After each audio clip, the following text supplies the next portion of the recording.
Hello friends, బాగున్నారా? ఈరోజు మా తోటలో మేము కూరగాయలు కోయడానికి అయితే వచ్చాము.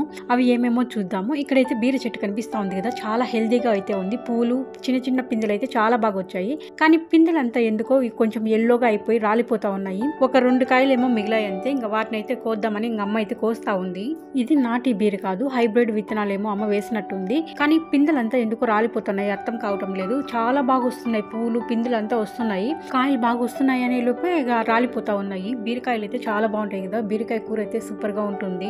బీరకాయ కూరకి కొబ్బరి పాలు వేసి చేసామంటే ఆ టేస్టే వేరు, అంతా బాగుంటుంది. అమ్మకి మొక్కలు పెట్టడం అంటే చాలా ఇష్టము. ఇట్లా కూరగాయ మొక్కలు గానీ, పువ్వుల మొక్కలు గానీ అలా పెట్టడం అయితే చాలా ఇష్టము. ఇక్కడ వంకాయలు అయితే కోస్తా ఉంది. వంకాయలు అయితే చాలా అయితే ఉన్నాయంటే అమ్మ ఇంటి దగ్గర ఉండదు కదా, పనికి వెళ్ళిపోతా ఉంటుంది. ఎవరో మొత్తం కోసుకొని వెళ్ళిపోయారంట. ఇంకా కొన్ని కాయలు అయితే మిగిలాయి, అవి అయితే మేము కోసుకుంటున్నాము. అమ్మ నాకు రోజు ఫోన్ చేసినప్పుడల్లా వంకాయలు వంత చాలా ఉన్నాయి, ఎప్పుడు వస్తావు అనేది. చివరికి నేను వచ్చేసరికి అయితే వంకాయలంతా మొత్తం ఎవరు కోసేశారు. ఇక్కడ కనిపించేది గురుగాకు, ఎంత హెల్తీగా వచ్చిందో చూడండి. ఇక్కడ ఉన్న కూరగాయ మొక్కలకైతే అసలు ఏ రసాయనిక మందులు వేయకుండా ఎరువులు వేసి మాత్రమే పండించిన ఆర్గానిక్ వెజిటేబుల్స్ చాలా బాగున్నాయి కదా. మేము ఒకప్పుడు గురుగాకు కావాలంటే చేన్లకు వెళ్లే వాళ్ళము, ఇప్పుడైతే అవసరం లేదు. అమ్మ ఇంటి దగ్గర అంతా కూరగాయలు, ఆకుకూరలు, పూల మొక్కలు అంతా చాలా బాగా పండించింది. అమ్మ చాలా వరకు కూరగాయలు అయితే కొనే పని ఉండదు. వంట చేసేటప్పుడు ఫ్రెష్ గా కూరగాయలు కోసుకొని అయితే వంట చేసుకుంటా ఉంటుంది. అది కూడా ఒక అదృష్టమే కదా, ఫ్రెష్ గా కూరగాయలు తెంపుకొని అప్పటికప్పుడు చేసుకొని తింటే చాలా బాగుంటుంది కదా. ఇంకా అమ్మ అయితే బెండకాయలు కోస్తా ఉంది.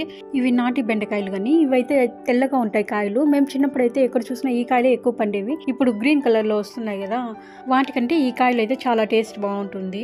ఒకటనే కాదు, మనం ఎరువులు వేసి పండించిన ప్రతి కూరగాయ కూడా చాలా టేస్టీగా ఉంటుంది. పల్లెల్లో ఉండే వాళ్ళైతే కొంచెం ప్లేస్ దొరికినా కూడా ఏమైనా చిన్న చిన్న ఇట్లా కూరగాయ మొక్కలు వేసుకున్నారంటే అసలు కొనే పనే ఉండదు. రసాయనిక మందులు కొట్టిన కూరగాయలు కొనుక్కొని తిని రోగాలు తెచ్చుకునే బదులు మనం పండించుకొని తిన్నామంటే టేస్ట్ ఉంటుంది, కొంచెమైనా ఆరోగ్యంగా ఉంటాము. కొంచెం ఆరోగ్యంగానే ఎందుకన్నానంటే మిగతా పప్పులు, ఉప్పులు, నూనెలు అన్ని బయట కొనుక్కోవాలి కదా, అవి ఎలాగో కల్తీ అయితే అయిపోతాయి. అందుకని కొంచెం ప్లేస్ ఉంటే కూరగాయలు మనమే పండించుకొని తిన్నామంటే కొంచెం ఆరోగ్యంగానైనా ఉంటామని.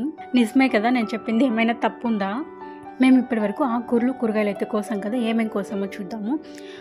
గురుగాకు కోసము బెండకాయలు, వంకాయలు, అలసందకాయలు, మొట్టింకాయలు, ఇవి బీరకాయలు. ఇక్కడ కనిపించేవి కందికాయలు, ఉల్లగడ్డ ఒకే ఒక మొక్క వేసింది, దాంట్లో అయితే ఇన్ని వచ్చాయి. ఇంకా ఈ రోజు అయితే ఈ కూరగాయలు అయితే కోసాము. ఇవన్నీ నాకే బెంగళూరుకి తీసుకుపోవడానికి, అమ్మ వాళ్ళకైతే కాదు. వీడియో అంతా నచ్చినట్లయితే please like, share, comment and subscribe.